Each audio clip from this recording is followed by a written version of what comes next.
I think Islam hates us. They have done nothing except wreak havoc and terror for our faith and our religion. When we stand up to those who oppress our communities, that Allah accepts from us that as a form of jihad. Foundations of society are fragile. We must be the shepherds of our own civilization. Anyone answers either yes or no without making necessary distinctions, both are not telling the truth. They're lying. Father, we pray that your word will become a hammer that breaks rocks into pieces. That you will raise up in this nation pulpits and prophets that will call the nation back to repentance. Will you distance yourself from those who think differently, or will you join us at the table and talk about what is really important? This is the Al-Ma'idah initiative, conversation without compromise. I'm coming in pretty fresh on this. Mm-hmm. I mean, I've followed things moderately in Afghanistan for a while. Right.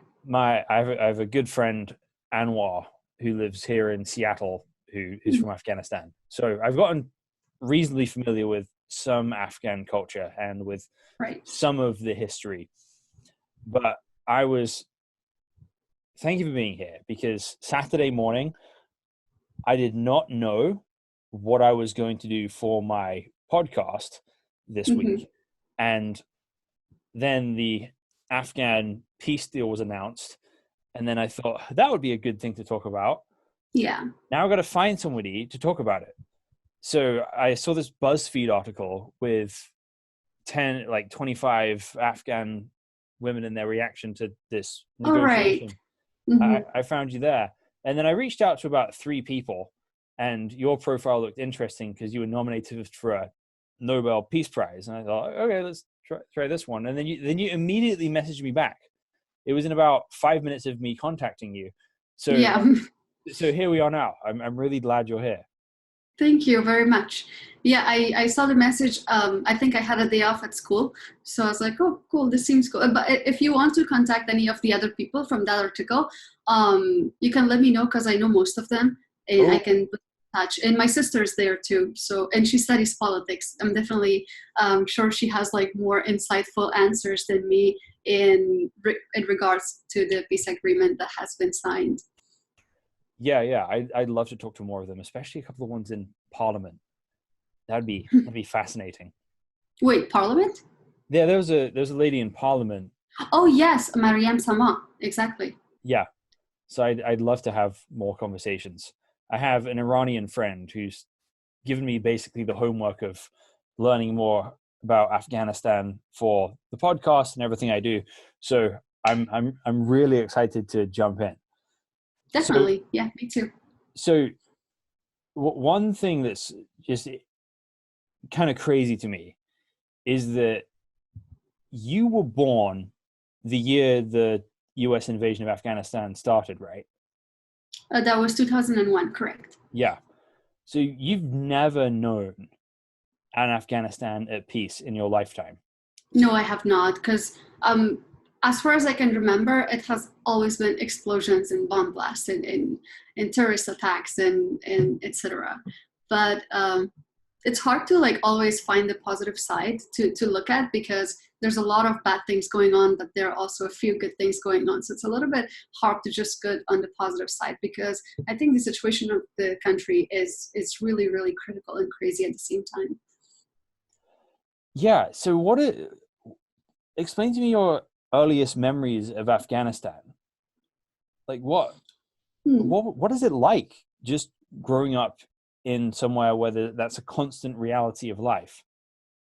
Yeah, I mean, when you think of Afghanistan, I know that when I speak to most of my international friends, they also might have a really bad image of Afghanistan, as I don't know, a desert that's just has been destroyed by war. But it's not it hasn't been like that too. But when I can remember of my earliest memories as being just a kid going to kindergarten with my parents used to take me to kindergarten. I'd just play there, and then I'd join them back and we'll go home together. But then there's this one really, really bad memory from my childhood where my, so I lost my dad when I was 5.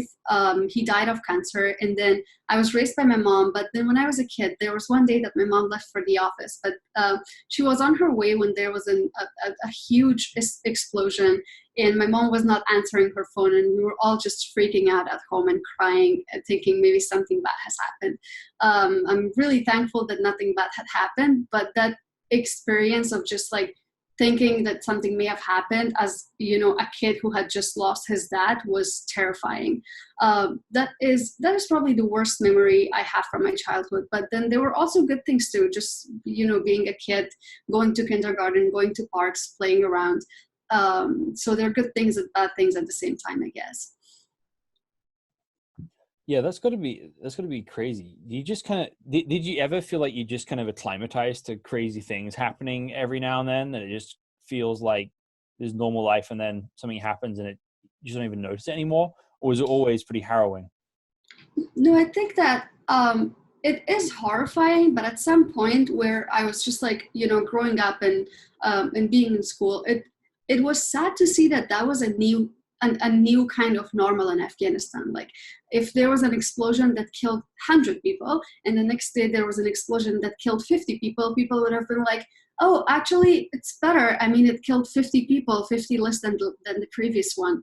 So it was horrifying to actually see that. But it's also sad to see that it is actually something really, really normal in Afghanistan. And I'm not generalizing, but I think that the majority of people now think that, you know, the government or they themselves are powerless to take any action towards all these issues that are happening. But I think it's not really normal to me, at least after I left Afghanistan to start my undergraduate studies, because I see the difference between, you know, countries and cultures, and then going back and then for my holidays every year, and then for that 3 months trying to get used to this kind of normal that includes things like explosions and protests and so many crazy political issues is just not normal. I get like really stuck in the middle of nowhere, I feel like.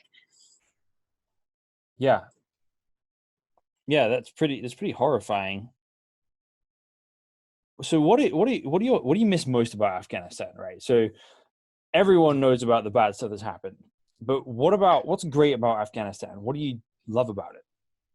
Oh, there are a lot of things that I love about Afghanistan. I think one thing that I really, really love about Afghanistan is the motivated young generation who are striving so hard to create a change in the country. And there has been, they do so many different things. Like there has been a lot of technological development in the last 5 years, I'd say. And then the young people are really, really trying to create an atmosphere for the other young people who can at least forget for a few minutes all the crazy things that are happening in the country. And that group of young generation, that includes a lot of my friends. So I definitely miss them a lot when I'm here. In that energy and inspiration and motivation, regardless of everything bad that's happening in the country, is something that I miss the most, because I think that with that energy and motivation that they have, and if Afghanistan was like a little bit of a better place, they could have done so many things in the country. But right now, they use that energy to at least try to help other people forget the bad things and focus on the positive side, which I think is a very beautiful thing. And I think it's one of the interesting things about conflict zones, because it can really bring out the worst and the best in people sometimes. Mm-hmm. Like as much of the horror that you've had to endure, I'm sure that's a huge part of what's forged you into the person you are today. And you asked the question, well, would you still be the same person today if it wasn't for all these things that had happened in your life? That's a very interesting question. I think in terms of like thinking about being, you know, strong and coping out with all the things that are happening, this part would definitely not have been the same if the country was not a war zone and it was just like super okay and nothing was happening. Then I think I would have been I would have been used to a different type of normal, which is, you know, a young girl just focusing on her education and career and all the other things in life. Whereas for now, one part that we're actually focusing on is surviving and not going to the areas where we think there's an explosion is going to happen and something like that. So it's a little bit crazy, but I definitely think that I would have been a different person if the situation was different. So obviously you're a really, really unique person. You're, thank you. What, 19? I'm 19, yes. I just turned 19 yesterday. And you've already, happy birthday. Thank you. And yet you've already been nominated for a Nobel Peace Prize. How the heck did that happen? That's a very cool question, and I always love talking about it. So this has a long story, so I hope you're gonna just bear with me telling you the whole story. Oh, please do. It's much more interesting that way. There's a long form podcast. People are used to this going for like an hour and a half, so we probably won't go that long, but take as much time as you like.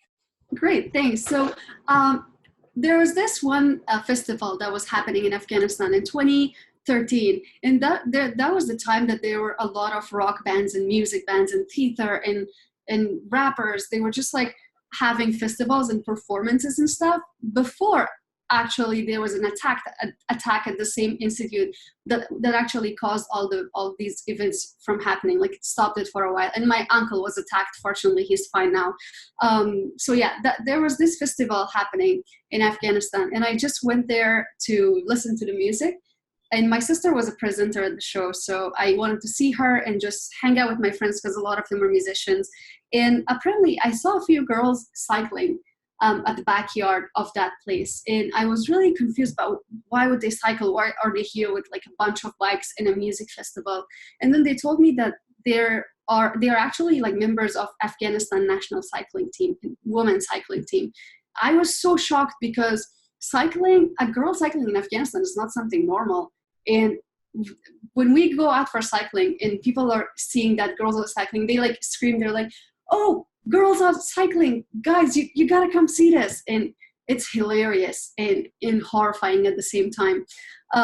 So I saw them, and then they told me that there's actually a women's cycling team, and I really, really wanted to join because I cycled as a kid and I really enjoyed going around in my bike. It just had a different kind of joy that I felt, I guess. And I went back home. I spoke to my mom that I wanted to join the cycling team, and she disagreed. And I think I cried for like 2 days or 3 days until she agreed to let me go and cycle with them. And she wasn't allowing me because she knew the situation, that something bad might happen, like girls being attacked and stuff. And so she finally did let me go and join the team. And I spoke with the coach and I went there. So I cycled properly. I went for the training sessions and stuff for 2 years or two and a half until I got to be a member of the national women's cycling team. And then apparently my teammates and I were planning to go around Afghanistan on our bikes and sort of raise this message for the other girls who are actually less privileged than the ones who are living in the capital. Because although the situation in the capital, Kabul, is crazy, the other people in the other province are even less privileged. They don't even go to schools because they're not allowed to by their families. And so we wanted to go around Afghanistan and raise this message that if they want to do something, then they have to be brave enough to take the first action. And we were going around. Then apparently a few of us were attacked. One of my friends were attacked by some guy in the motorbike who I think threw a big stone at her, and she was really injured. And when we came back to Kabul, I was cycling at night because it was Ramadan and I could not go during the day because I couldn't eat or drink anything. So then I went there one night and some guy just pulled me off the bike. And I don't remember much because my head was bleeding, and then I woke up back at home, and then my mom took me to the hospital with one of my teammates. And that was crazy. But then after that, we went to a big cycling competition in France because we were sort of, we did practice a lot and we were qualified, and we went there, we practiced with 2 coaches from France who were incredible. They were, I think, world champions for like 16 years straight. So that was great. And we went there and we placed second position in that competition, and we came back to Afghanistan. And so I think the fact that we use cycling as a tool to raise awareness about gender inequality issues and also fight for women's rights in Afghanistan. So this was the main reason that we got nominated for the Nobel Peace Prize. Wow. Yeah, that's intense. Very intense. So after that, where did your life take you from that point? Because how old are you at that point? 15, if I'm not wrong. Okay, wow. So Nobel Peace Prize by 15. And so and the guy who won that year was the guy who ended Colombia's civil war, is that right? Yes, that's correct, which I was really happy about because although, I mean, what we did was very intense and I know courageous, because if anybody else did that with that situation, I would have definitely like clapped for them and say that's a brave thing to do in a country like Afghanistan. But I was still happy for the winner because, you know, there's a big difference between cycling in Afghanistan and raising awareness about gender equality issues than ending a war of a country. And I hope that actually someday happens in Afghanistan and the war ends forever. Yeah, absolutely. Well, you still got a lot of life left. That's true. So you know, nominated by 15, you got a lot of opportunities to do more, right? That's correct. Yes.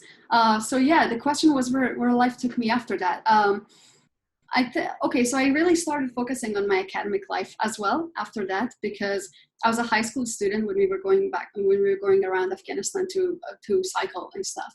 And I've been doing music together with sports for a few years now. But after that, I started applying for colleges around the world. But before going to colleges, I went to Yale University for a short program for a summer session. And I did applied science and engineering, which is very different and surprising about somebody who's working for gender equality issues, I guess. So there was that. And then I graduated from school. I went to Bishkek in Kyrgyzstan for a high school exchange year. And then now I'm a second year sophomore student at Yale Youth College in Singapore, which is great. That must feel surreal moving from what you were living in Kabul. Yes, so absolutely. Kabul to Singapore must feel insane in some ways. It must feel fake. It did the first year, but I think second year Singapore starting to feel like home finally, which is really great and sad at the same time because time flies and I only have 2 more years left here. But it's insane. Looking back is always crazy. Just a normal person who would go to a school in Afghanistan, and there's actually a huge educational system difference between Afghanistan and Singapore for sure. So it was a lot of, I think, struggle in the first semester because coming from a school in Afghanistan to one of the world's top universities in Singapore is tough. But I'm glad it's starting to feel like home and great, and I have friends, lots of them. So now it feels good. Yeah, and so is your hope to stay somewhere else, or are you wanting to be in Afghanistan to rebuild, or you haven't decided yet? I definitely want to go back to Afghanistan and work, but I think that's going to be in a little bit of long future because I'm considering grad school when I graduate, and I want to build a good academic career before going back to Afghanistan to help build the educational system and not just Afghanistan because I think there are a lot of problems in the educational sector in Afghanistan, and I know that's particularly what I want to work for in the future in the country. But at the same time, I think that science and technology is something that is not really focused on for now in Afghanistan, and it's not really considered something important, unfortunately. So I think I hope there are going to be more changes before I finish school and in my grad school before going back to Afghanistan. But I think I will go back to Afghanistan, but that's going to be a little in the far future. Is there a specific area? Is there a specific area of science and technology you especially want to focus on? Yeah, astrophysics. So right now I'm thinking I'm going to be majoring in physics with a minor in philosophy. And when I go to grad school, I'm hoping to pursue astrophysics and so hopefully a PhD in that before going back to Afghanistan to work. I have a good friend who's studying physics, and he's not studying philosophy here, but he reads a ton of philosophy. I think that's a really good and confusing combination at the same time. I didn't quite get it. So this is the first semester where I'm really just taking science and philosophy classes. And it's so weird because, okay, I'm going to give you an example. I'm reading Immanuel Kant, and who's taking a philosophical approach to explain things like space and time, like huge complicated concepts. And then I have this other class, chemistry, who's taking a scientific approach to explain concepts of space and time. And it's just so confusing to get stuck in between sometimes. Yeah. The first semester of philosophy will mess you up. That is so true. But if you have a good prof, then that's gonna really structure the way you think and the way you write about everything. So I'm curious what your philosophy has been and is, because in almost every Muslim culture, you've got you have the sort of hardline type Taliban people, and then you have people who don't think like that at all. But it can be very difficult for them to find any kind of intellectual center of, hey, this is what we're actually about, rather than just defining things by pragmatics, by just kind of figuring out, okay, what works best. So for you, where has your worldview come from? Like, how do you think about the world? I did grow up as a Muslim in Afghanistan, but of course for some time I really, as a younger person, I really thought for some time that being religious meant being extreme, because that's what I experienced in Afghanistan with all the news from ISIS and the Taliban. But it definitely did not structure the way I view the world, because I have been researching my religion for the past few years, and I know that the view that the Taliban and other terroristic networks have in Afghanistan, the view is so flawed. And one other thing, unfortunately, that I witnessed a lot, I'm not generalizing again, but I think with the majority of people in Afghanistan, is that everybody follows Islam just for the sake of their families have been following the religion for a long time, without really understanding what Islam is all about, what is the religion, why should you follow a certain religion? But at the same, I think this is a problem, because when we're talking about religions, theism or atheism, there are so many people with different religious perspectives who are not able to share their views about certain religions, because they know that different perspectives are not going to be welcomed in the country, and they might get killed for that. So I am still a Muslim, but I'm very glad, because now I know what my religion is all about. It's not that I follow Islam because I was born in a Muslim family. So I think that is crucial to just question everything that we're doing and we believe in, and because researching that and understanding that really structure and shape the way we see the world. I think that applies to pretty much everybody. Yeah, it's very easy just to kind of take what we grew up being told for granted and not really do the depth of research that's needed to have an informed opinion on what the world is actually about. Absolutely. But I think there are also other things that causes that, because that flawed view of a religion that is continue to spread with the Taliban is also affecting many other people. And I think there are many reasons behind that, such as poverty in a proper educational system. So once the fact that we lack that is actually causing people to go and pick up guns and fight instead, with a very false understanding of Islam. So, question for you: do you think that view itself is the cause of the poverty, or do you think the poverty is the cause of that view, or do you think it's cyclical? I think it's twisted. I think it's totally twisted. But I know, actually, I don't think poverty is the reason behind people going the view. Poverty might actually be the reason that people go and pick up guns and fight, because there has been, I've seen a lot of interviews online on the internet that the Taliban actually pays all those other people who pick up guns and fight. And that is why they go and pick up guns and fight, because the government does not have they think that the government does not have a plan for them. So that I think that is the economic side, but the view is definitely not shaped by the poverty, because one does not necessarily have to be rich to think properly and understand the world. Right. So I'm really curious how you grew up feeling about the war and feeling about the sort of Western intervention. Speak your mind. You won't offend anyone here. growing up, I was only like thinking of United States troop as being like a big force in Afghanistan because I thought they helped protect the country. And especially when I thought about how Taliban took over or before the United States invaded Afghanistan. And I thought that if the United States troops actually leave Afghanistan, then the Taliban might take over again. Sorry about my clock. And I thought that if the United States troop actually leave the country, then Afghanistan would probably go back to that war zone because Taliban would take over. But I think now my view about that has changed a little bit because over the past few years, there were like thousands of United States troops in Afghanistan.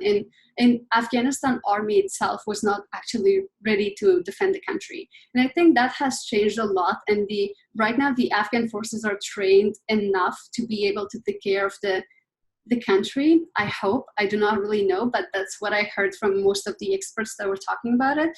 So I think growing up, I really saw United States troop and army support as something that protected the country from the invasion of Taliban again, if I make sense.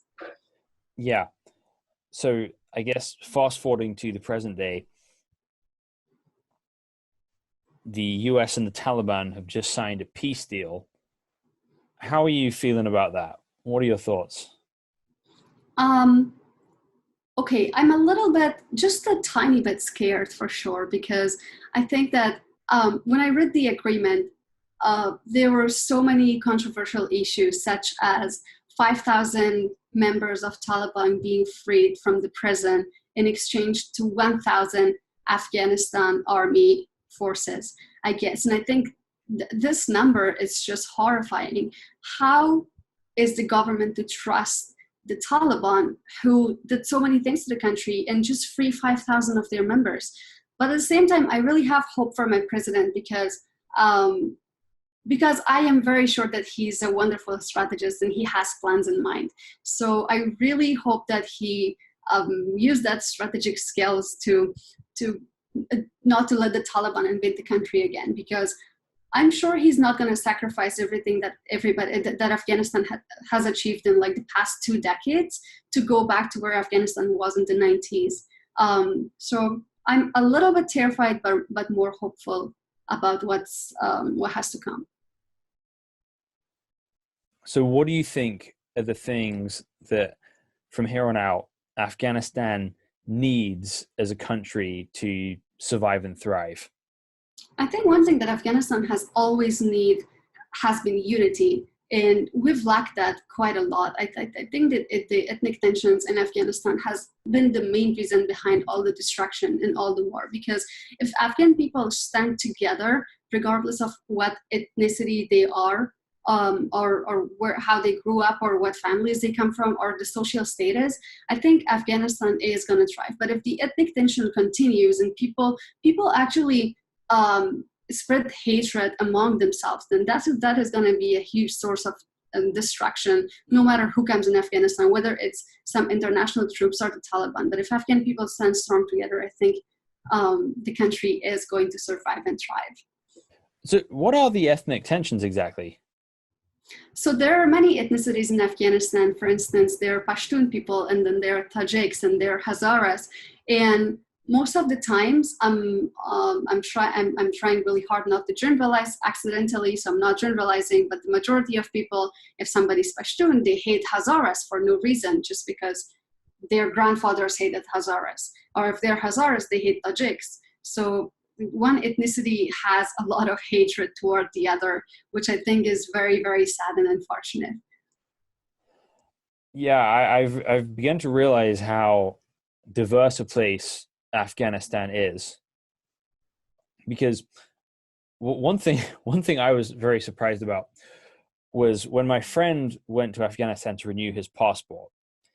Mm-hmm. He told me that the person who worked for the Afghan government who renewed my passport looked exactly like me. Oh, wow. So apparently I have a doppelganger who works for the Afghan government passport renewal office somewhere in Kabul. Do we still call them doppelganger if we're not sure whether this is a universal multiverse? I'm pretty sure it's not a multiverse thing, but maybe it's a kind of Rick and Morty type thing. No, I'm just kidding, but I do feel like you are familiar to me too. I don't know in what sense. Huh? Yeah, interesting. You actually remind me a lot of my friend from Turkmenistan. Oh, interesting. Have you interacted with that culture much? I have. I have 2 friends in school from Turkmenistan, but during my time in Kyrgyzstan, I met many other people from other Central Asian countries. So I've interacted with them, and I think they look very similar to Afghans. I feel like Central Asian countries, and then Turkey and Iran, and then Uyghurs from China. I think obviously they share a lot of history and culture, so that might be a reason we're connected. Well, and I think one thing about Turkmenistan is it's also, growing up there is kind of insane in a very different way than Afghanistan is, because Turkmenistan is very peaceful, it's very safe, right? But it's also a very controlling government. And sort of in terms of like conservatism? It's really this kind of post-Soviet thing. It's not really exactly. Yeah, it's not really like a super hardline Muslim thing. It's more of a just they inherit it from the KGB kind of thing. But it's very sort of president-centric kind of system, and I think what I've experienced generally is women from countries like Turkmenistan, like Afghanistan, and even Saudi Arabia as well. There's this unique fire that drives them to succeed because it's been withheld from them. Makes sense. And so it's like they have these muscles that other people don't have because of the adversity they had to face. So you remind me of my friend Ayla from Turkmenistan, very into science, works very hard, and has a lot of hopes and dreams for the future of her country as well. That is so nice. That's very amazing to know that. So you've been to Turkmenistan? I've never been to Turkmenistan. Okay. I'd really like to go. I've just had this crazy year of just like randomly running into people from Turkmenistan, and I live in Seattle, right? And so there's not a large population of Turkmens here. I've just had all these kind of crazy encounters where I run into people. So it's been about a year and a half of just constantly meeting Turkmens in different places. They are very interesting people. Yeah, it's a fascinating country. Exactly. So we were talking about what Afghanistan needs. So it needs a plan. It needs unity. How do you think that a culture can get past these warring tribal factions that don't trust each other and come to something greater than themselves? Because with something like Afghanistan, right, the borders there's all sorts of rich history, but the borders of the country are really Britain's fault, right? Sorry about that. We've had a habit of messing with maps in ways that haven't always been great for people. But how do you think Afghanistan can go from arbitrary lines on a map that contain warring factions to being a great nation with a future that's a blessing to the whole world? Okay, I think that I spoke of unity, but I think, for Afghanistan to move from this position that it is at now to some great country and with a bright future, that actually requires a proper long-term strategy, which I'm really happy to see that my president is already doing, because I think that if there is a proper strategy, of Afghanistan becoming an independent country in terms of not just economics, but politics and etc. It can really help Afghanistan move to somewhere better in the future than where it is now. And I think that requires a lot of factors. It's a proper strategy, unity, trust, and I think a combination of all of these qualities. And it's difficult, right? Because you've got political things that need to happen, but ultimately, fundamentally, you've got to have huge cultural change as well. What, and by cultural change, you mean? Well, you've got to have a shift, right? That if politics is, if you imagine you've got a mountain, right? And then you've got a river coming down, and then you've got a field that it waters. Mm-hmm. So the politics of a country are like the sort of field that the water goes down into, but the culture is like the mountain it comes down from. Mm-hmm. So you can't just put new politics in a country and have it work. You've got to have it happen from the ground up. It's got to come from, you do have to have good, just leadership, but you also have to have people all over the country building a different culture where you don't have distrust of people of different tribes. You do have acceptance of ethnic groups. You do have difference in how men and women see each other. Absolutely. I totally agree with that.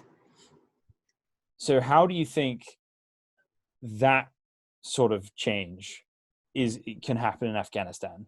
Because it sounds like you have friends who are kind of actively involved in that sort of stuff.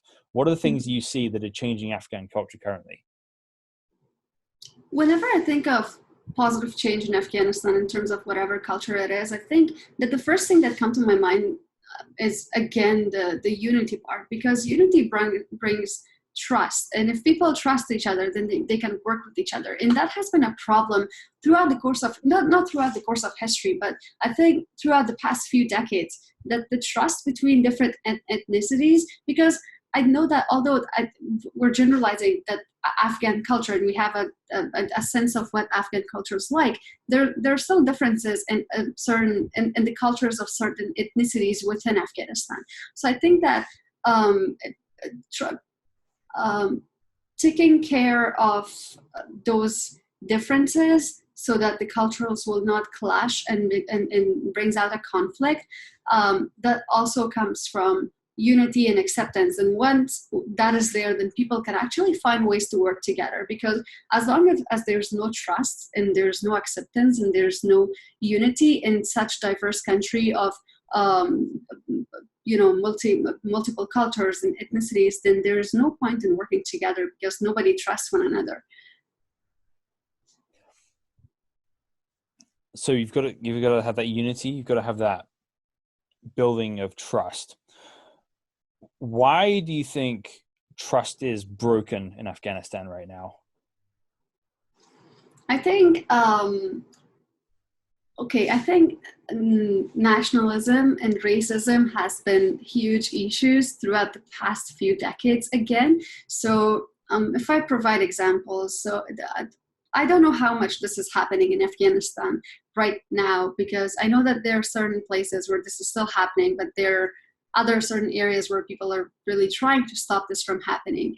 Is that, for example, if people were Pashtuns and they actually ruled over Hazaras or Tajiks, I'm not saying that they actually ruled, I'm just providing an example that if they ruled over Hazaras, and then so the Pashtuns, the majority of them hates all the other ethnicities. And so if they have like control over a part of the country, they do not really care about that other ethnicity. And then they hire the other people who come from the same ethnicity, and they just work together. And then they, I think, avoid sort of the other ethnicity even exists. And that brings out a tension between these two different ethnicities, because then in that sense, like one of them has a little bit of control over the country and they do not care about the other. And so that brings some trust issues in the future, because they think that, throughout the course of history, this is what Pashtuns have done. So that ethnicity is not to be trusted again. But I think that view is also very flawed and twisted in many levels, because what happened throughout the course of history does not mean that that thing is going to happen by the same people again. And with this kind of ethnic conflict, how much does that play into the Taliban? Are they kind of representing an ethnic side, or is that something that actually breaks down the barriers between people? I do not really know, because I think there is a lot of stuff going behind the scenes. I mean, I've read reports from, internationals being a part of the Taliban, and I think in 2016 they found people from so many European countries, from so many other Asian countries, who actually joined the Taliban. So they were not particularly just Afghans. But I think the majority of Afghan people today see Taliban as Pashtuns only, so that one ethnicity. But I really disagree with that, because based on everything that I read online, I think that they do not represent a nationality in particular. They do not only not represent an ethnicity, but they do not even represent a nationality, because there are so many internationals today being a part of the Taliban. That's fascinating, right? Because it's almost like this dark mirror of what you actually want in the country. That you see all these people from different countries kind of working together for some common goal, but it's not the goal that you want. Exactly. That's surprising and sad. Yeah. But it shows you how powerful an idea can be. Exactly. Absolutely. Even if the idea is flawed. Right. So I guess what has to happen now is that the Afghan government and the people who are not the Taliban need to find some compelling ideas to rally around, which transcend family and tribe and ethnic origin.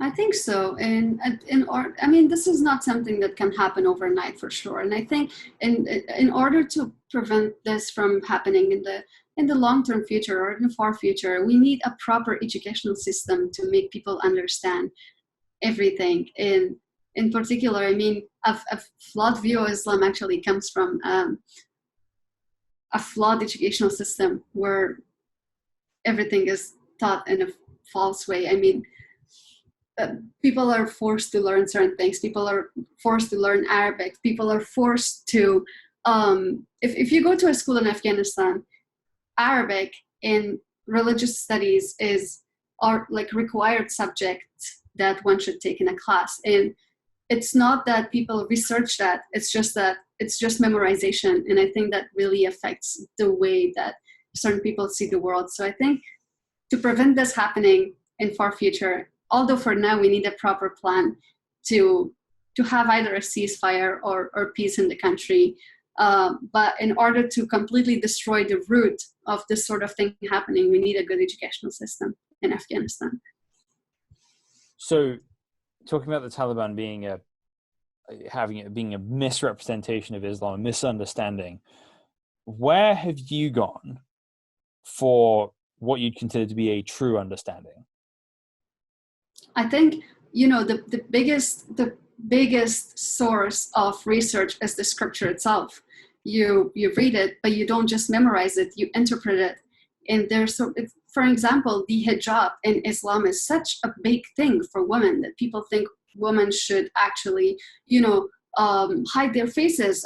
I mean, there are different representations of hijab in Islam. So some say that women should hide their faces. Some say that they should just like hide their hair and they should wear a scarf. And there are a lot of different types of hijab based on different sort of interpretations that come with that. But I think, the biggest resource that people can refer to is the scripture itself, but not just reading what is written in the sentences, but also refer to history to understand what happened through that time that this verse was, sent according to what we believe in, that the verses were sent by God to the prophet. So understanding what happened throughout the course of history that actually was the reason behind this verse being sent gives us a proper understanding of what to do with certain things. So on that note, right, Mm-hmm. you go to kind of leaders of the Taliban, they're not going to ignore that completely. They're going to present a specific version of that history, and they're going to say, well, this is from this moment here, and then you're going to go somewhere else and find a different scholar and a different interpretation that would be different from that. So how do you personally discern what you think is, okay, this is really what it's about, versus this is just somebody's bad interpretation at some point in history? I mean, interpretation is something that has been twisted with most of the scriptures throughout the course of history, because the very first thing is Arabic. Not everybody speaks Arabic, so they refer to many other interpretations that has been there already, and that is actually a win point for whoever has interpreted in whatever they wanted. But I think that, sorry, I think I lost half of the question. Give me a second to remember. Yes, so I think that if we consider the jihad part, right? So there were Muslims who were doing jihad against other religions to make them actually convert to Islam. But today, why should, and one of the big things that Taliban, the Taliban are saying that they're doing is that they're doing jihad from against the people who do not follow the Islamic way. But in a country where 99.5% of the people are Muslims, there's no way, there's no reason to do jihad and to kill people for no reason. I mean, what's the point of stopping people in the highways and beheading them? I don't see a point in that. That's not jihad. That's not Islam. Islam does not tell you to pick up a gun, go just kill random people and innocent children, and attacking mosques that are the holiest places considered, and attacking people's wedding parties. That is not, I don't think any religion actually emphasizes on that, because I believe that every religion at some point was created for the betterment of the society. Buddhism, Christianity, Muslim, Islam, the Baha'i religion, everything. All these religions were built in order to give people, in order to shape the way people lived and thought, not for the people to just kill one another for no reason. So I guess, what's happening is that you've got this concept of jihad, which has a historic context in it, and then some dude in the countryside is saying, well, your life is supposed to have jihad in it, and through this chain of scholars, I have the right to issue that. And I don't really understand what's happening, because I also know that people travel from one province to another, and sometimes I've heard that certain people with a gun, they stop them and they ask them to just recite something from the scripture, and whether they do it right or wrong, as long as they speak some Arabic verse, they let them go, because they think, oh, okay, they actually said something from the scripture. So that actually represents that the people who are doing that, they do not understand what they're doing, because as long as they hear some Arabic verse, they let them go.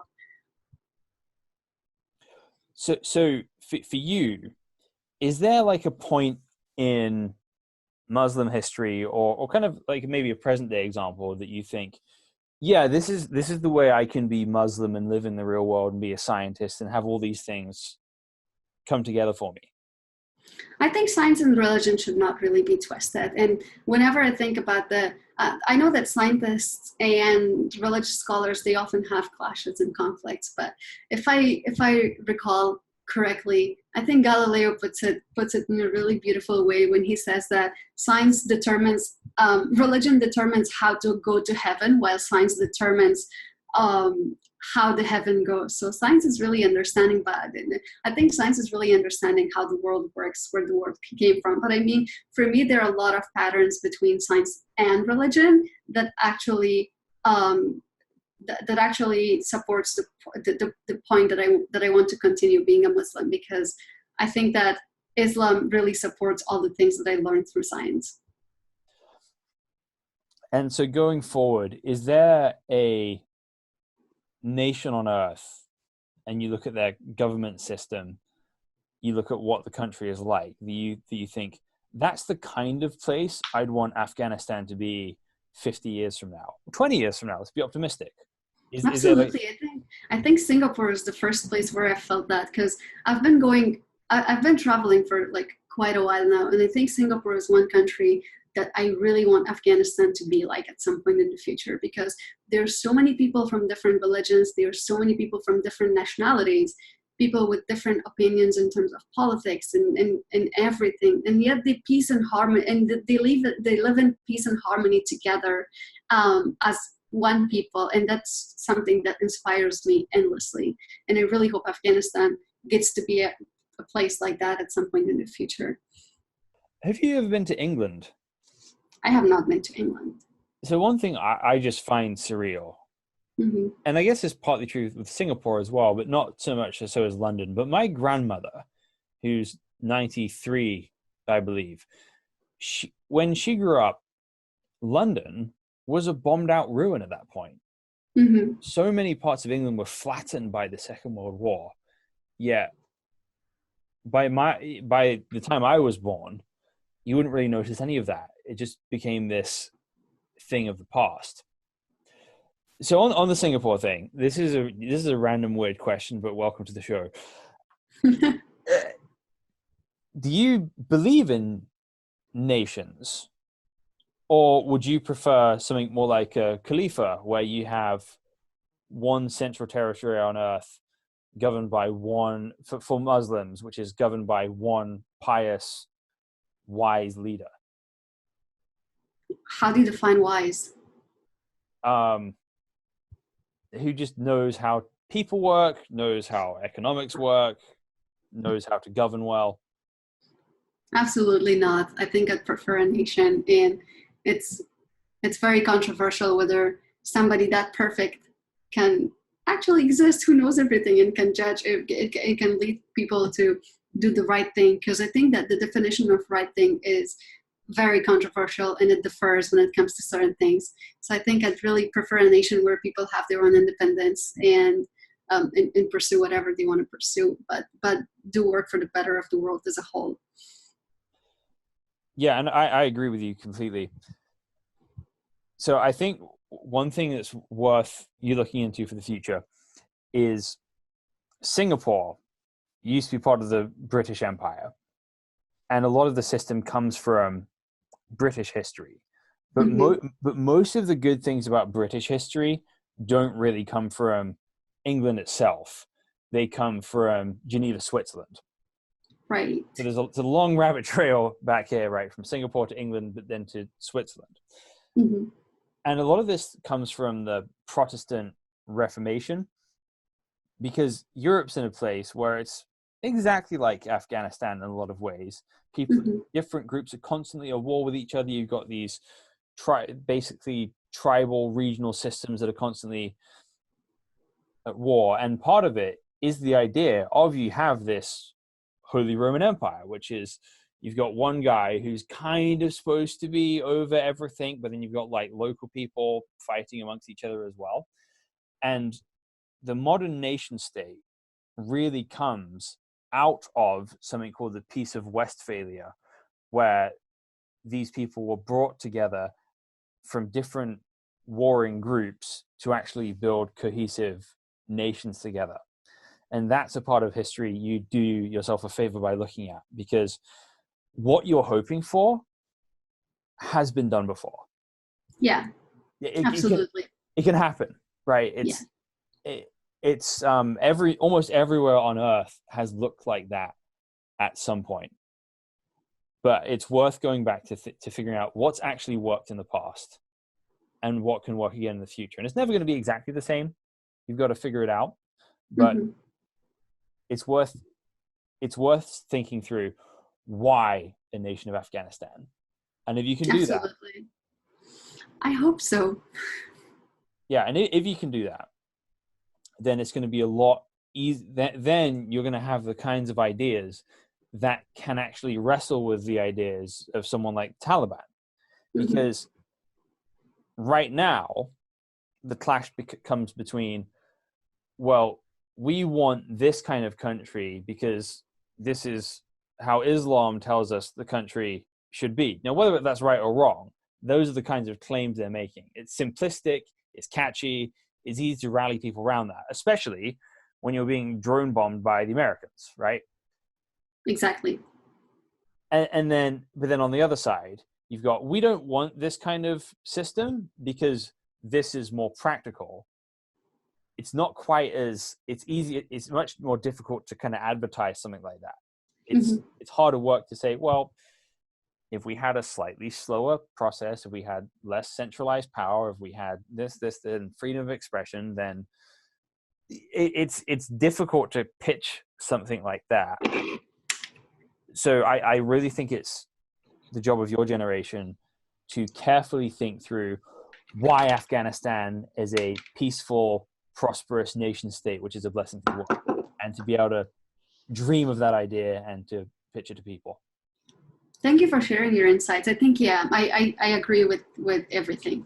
I think it's worth looking into the other nations who have been in the similar situation throughout the course of history and see why certain thing that thing happened and what actually was the reason behind the nation finally thriving and becoming where they are today. And I think that really applies to Afghanistan as well. And it is the job of our generation to look through it. Absolutely. Well, thank you so much for your time. Thank you for being on the show. Thank you for having me. And we'll be back next week with another episode. Thank you for listening to the Al Maida Initiative podcast.